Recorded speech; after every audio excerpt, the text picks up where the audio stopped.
Marie, qu'est-ce qui ne va pas encore? Tu as les yeux gonflés, tu sembles bouleversée. Martin, je suis fatiguée de cette situation. J'ai supporté assez longtemps, mais ta mère dépasse les limites.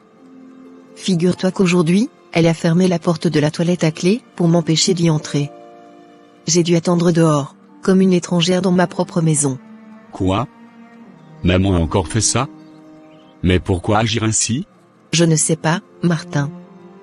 Depuis que je suis entrée dans cette maison, je n'ai cherché qu'à vivre en paix avec elle. Mais elle me provoque sans raison, elle me parle mal, elle me manque de respect devant les voisins. Franchement, je n'en peux plus. Maman, j'aimerais te parler. J'ai appris ce qui s'est passé tout à l'heure avec Marie.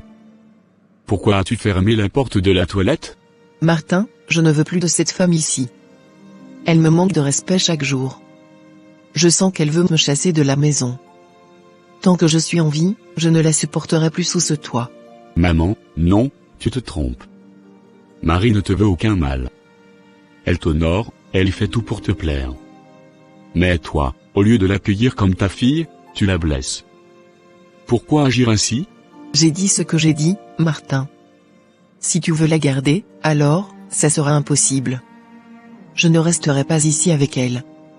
Elle est une femme stérile, alors, il faut qu'elle parte, pour que nous puissions prendre une autre femme, capable de me donner des petits-fils. Je crois t'avoir dit que ça ne marchera pas, maman. Quand je l'ai épousée, elle n'était pas stérile. Ce qu'elle vit est une conséquence, mais pas un choix. Alors, tu dois devoir comprendre. Tu es vraiment un homme stupide. Tu oses me répondre comme ça, tu m'énerves trop quand tu oses défendre cette maudite femme, qui fait les fausses couches, comme on change des coiffures. Je suis ta mère, et j'ai déjà décidé. Elle partira de cette maison que tu le veuilles ou pas. Tu te trompes lourdement, maman. Nous envisageons même aller à l'orphelinat, récupérer 2 enfants, filles et garçons, pour venir rester avec eux ici. Donc, tu dois oublier cette histoire de faire partir Marie, et penser comment tu vas regagner ta ville d'où tu es venu, en toute quiétude. C'est toi qui as quitté là-bas pour venir ici, eh ben, c'est toi qui emprunteras le même chemin, pour retourner d'où tu viens. Mais Marie restera ici, que tu le veuilles ou pas. J'espère que je me suis bien fait comprendre. Quoi? Adopter des enfants? Alors que tu es capable de donner naissance? Mon cœur, mon cœur. Ce soir-là, une vérité cachée venait d'être dévoilée, alors que Martin parlait avec sincérité, croyant à un projet noble d'adoption, il ignorait que derrière le silence de sa mère, se cachait un secret bien plus sombre. Françoise, bouleversée par cette annonce, s'est effondrée. Mais dans son cœur, une autre bataille venait de s'allumer, celle entre la lumière de Dieu et les ténèbres qu'elle avait servies trop longtemps. Car parfois, le mal se cache dans les intentions les plus douces, et les sourires les plus maternels peuvent dissimuler des pactes terrifiants. Que va-t-il se passer maintenant? Martin découvrira-t-il un jour la vérité sur sa propre mère? Et Marie, saura-t-elle résister aux forces spirituelles qui s'apprêtent à se déchaîner dans sa maison? Alors, mes bien-aimés, cette vidéo est le fruit de plusieurs heures de travail.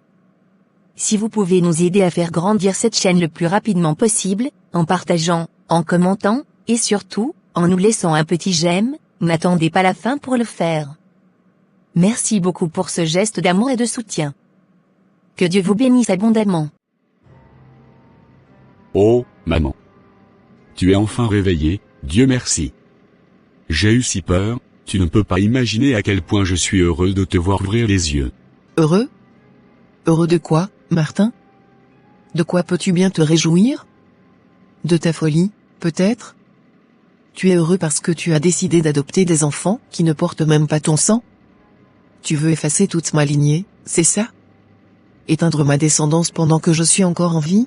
Maman, je comprends ta colère, mais le monde ne s'arrête pas à ce qu'on perd. Tout peut encore arriver, Dieu est vivant. Moi, j'ai choisi d'aimer ma femme, de rester à ses côtés. Elle a souffert, et je ne l'abandonnerai pas.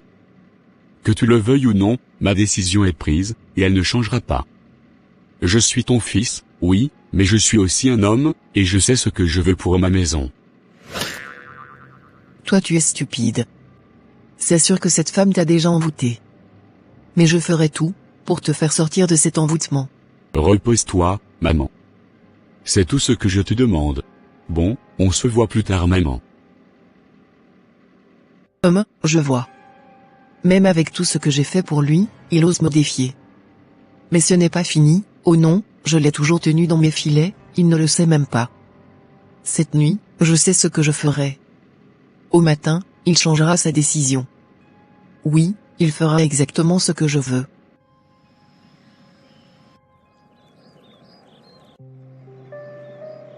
Seigneur, pourquoi tant de souffrances dans ma vie? Qu'ai-je fait pour mériter tout ça? Chaque nuit, ces chiens reviennent dans mes rêves, ils me poursuivent, ils détruisent tout espoir que je porte en moi. 3 grossesses perdues, Seigneur, 3. Et maintenant, on m'a enlevé une trompe. Je ne peux plus enfanter, comment affronter ce monde en étant une femme incapable de donner la vie? Dans ma famille, je suis devenue la honte, dans ma belle famille, la risée. Ma belle-mère me méprise, elle veut que son fils prenne une autre femme, et moi? Moi je n'ai plus de place nulle part, à quoi bon vivre encore? La mort serait plus douce que cette humiliation. Marie marchait en route, perdue dans son esprit, qu'il n'a même pas remarqué la voiture venir. Le pasteur aussi se hâtait pour arriver vite à l'église, car c'était le temps de prédication. Voyez maintenant ce qui va se passer. Oh, je dois vraiment accélérer pour arriver vite à l'église.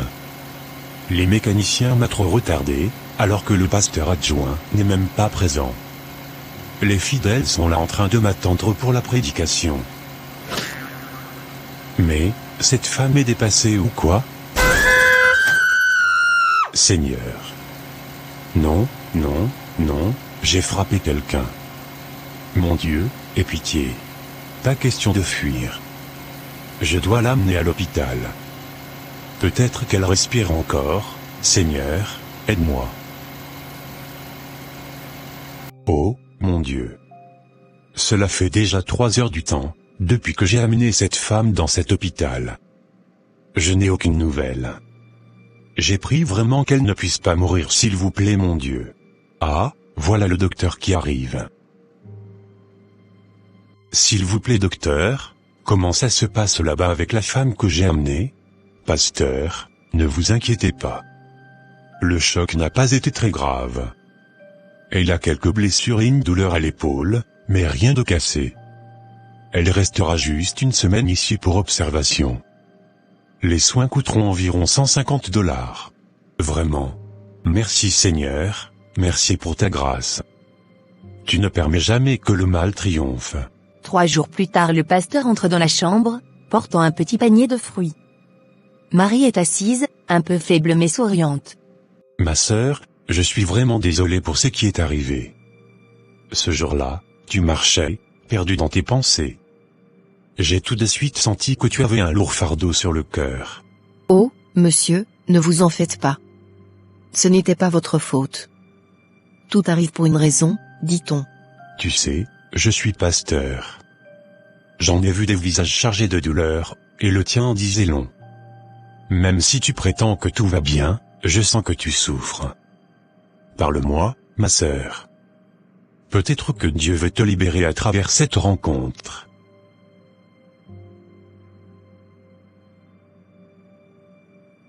Pasteur, ma vie n'a plus de sens, j'ai fait 3 fausses couches. 3. À chaque fois que je tombe enceinte, je rêve des chiens qui m'attaquent, et le lendemain, tout se perd. Nous avons même quitté la ville pour fuir, pensant que c'était un mauvais endroit, mais c'est revenu. Et la dernière fois, les médecins m'ont enlevé une trompe.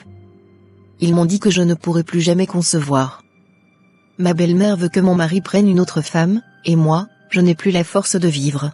Ma sœur, écoute-moi bien, on ne fuit pas les esprits mauvais en changeant de maison ou de ville.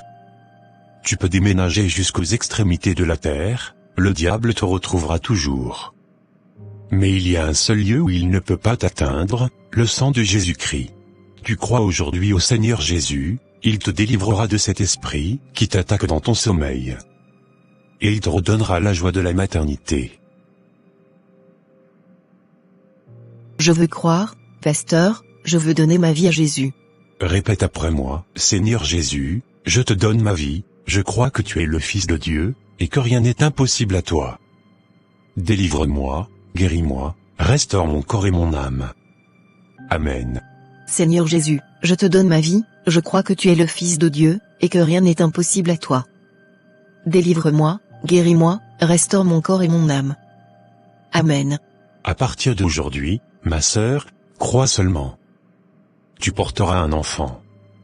Va même dans les magasins, achète des habits de bébé, pour une fille et pour un garçon. Les gens te traiteront de folle, mais c'est ta foi qui agit. Et quand le miracle arrivera, ils verront que ton Dieu est vivant. Amen, amen, pasteur.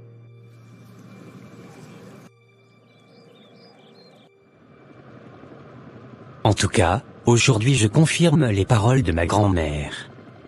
Oui, la bouche d'une vieille personne peut dégager une mauvaise odeur, mais elle ne dit jamais de mensonge. Elle m'avait interdit de venir en ville.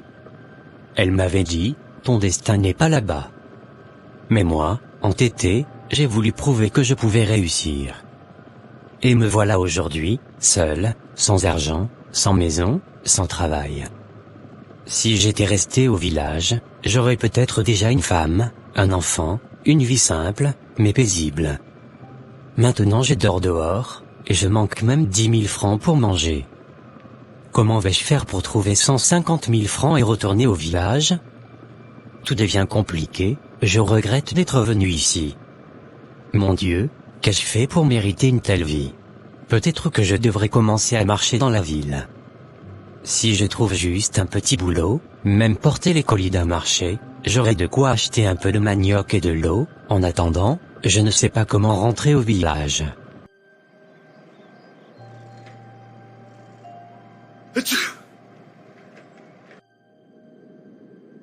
Aujourd'hui, beaucoup vivent la misère, non pas parce qu'ils sont maudits, mais parce qu'ils vivent dans l'ignorance spirituelle. Tu as quitté ton village, tu as étudié, tu as obtenu ton diplôme, même ton master. Tu as déménagé, changé de travail, changé de vie, mais chaque nuit, quand tu dors, tu te retrouves encore au village. Tu te vois en train de pêcher, de cultiver, de chasser les rats comme avant, tu te vois encore dans ton ancienne école, alors que tu es déjà diplômé.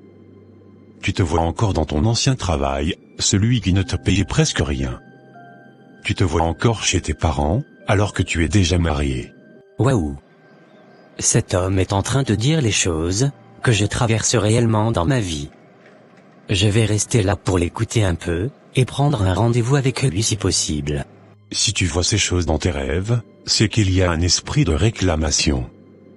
Cet esprit t'empêche d'avancer, il retient ton destin là où tu étais avant. Tu vis dans un autre lieu, mais ton esprit reste prisonnier ailleurs. Voilà pourquoi, malgré tes efforts, rien ne marche dans ta vie. Tu as besoin de délivrance, mon frère, ma sœur. Il faut que Jésus-Christ te libère de ces chaînes invisibles. Car tant que ton esprit sera retenu, ta vie ne changera pas. Aujourd'hui, crois seulement en Jésus lui et réclame ton vrai destin. C'est de moi qu'il parle, Seigneur. Comment ce pasteur peut savoir tout ça? Ce qu'il dit, c'est exactement ce que je vis depuis des années. Non. Il faut que j'aille prendre un rendez-vous avec lui. Je ne peux plus continuer à vivre dans la misère comme ça, alors que je pourrais peut-être avoir une solution si j'essaie de lui raconter cette situation. Retourner au village, ça sera une honte énorme pour moi. Surtout ma grand-mère, ne me laissera jamais tranquille. Elle va toujours commencer à me dire, tu vas ce que je t'avais dit. Tu es allé gaspiller ton temps inutilement. Alors, je dois tout faire pour la prouver qu'elle avait tort, c'est bien moi qui avais raison de quitter le village. Pasteur, je voudrais vous parler, j'ai quelque chose d'important à vous dire. Bien sûr, mon frère. Passe me voir demain à l'église. Le Seigneur t'attend. C'est ainsi que Dimitri prit rendez-vous avec le pasteur, pour aller tout lui raconter. Alors, parle-moi, mon frère. Qu'est-ce qui te tourmente? Pasteur, je suis venu de mon village pour étudier ici. J'ai eu mon master avec peine. Mais depuis ce jour-là, tout est bloqué. Je fais toujours les mêmes rêves, je me vois au village avec ma grand-mère, en train de pêcher, de cultiver, de chasser les rats, même parfois, je rêve qu'elle m'appelle, qu'elle me parle, Et quand je me réveille, tout ce que j'entreprends échoue. J'ai perdu mon travail, je dors dehors. Je sens que quelque chose ne va pas dans ma vie. Mon fils, ces rêves ne sont pas normaux.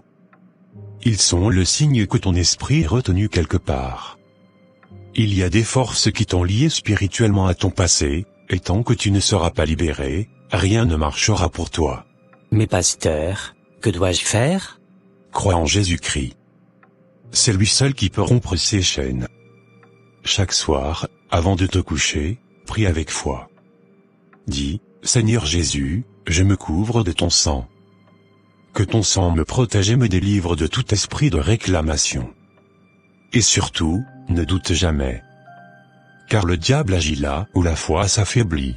Merci, pasteur. Ce soir même, je ferai cette prière.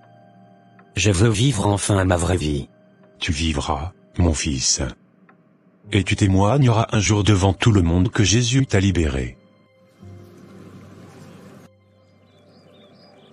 Mais je ne comprends pas du tout, depuis un certain temps, je fais mes incantations, mes prières secrètes, mes quarts de tension spirituelle pour atteindre soit cette femme, soit son mari, mais rien ne marche. Qu'est-ce qui se passe vraiment?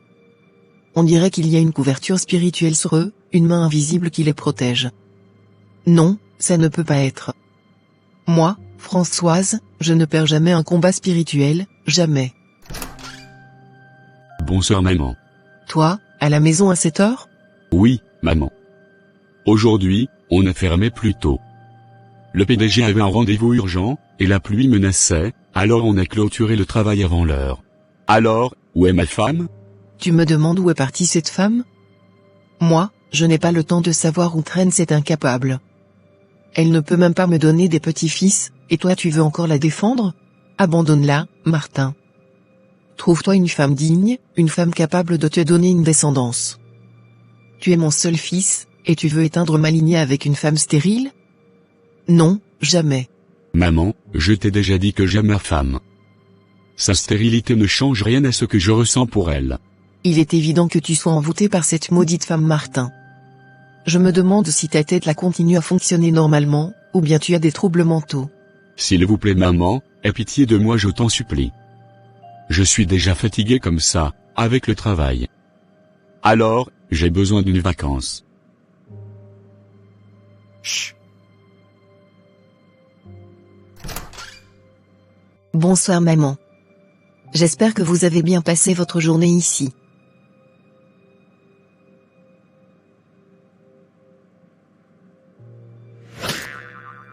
Toi ici à cette heure?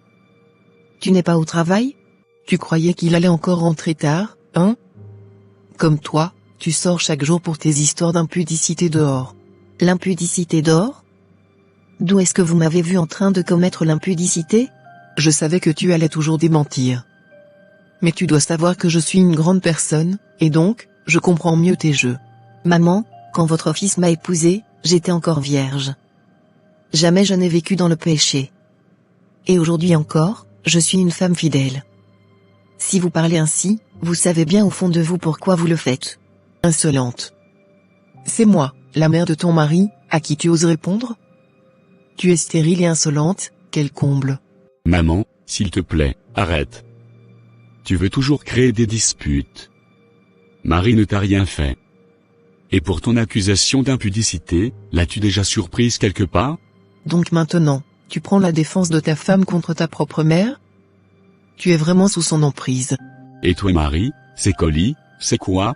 J'ai acheté des vêtements pour mes 2 bébés jumeaux, que je vais mettre au monde.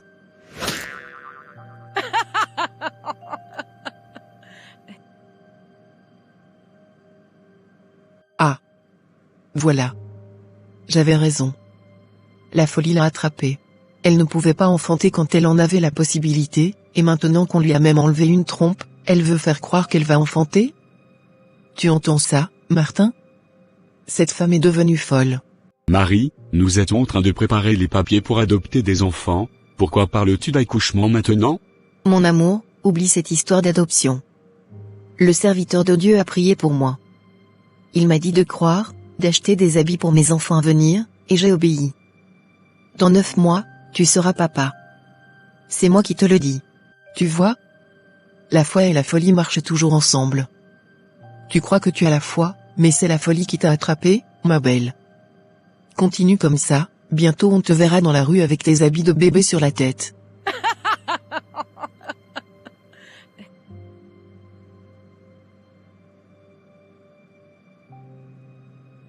Seigneur, je ne comprends plus rien.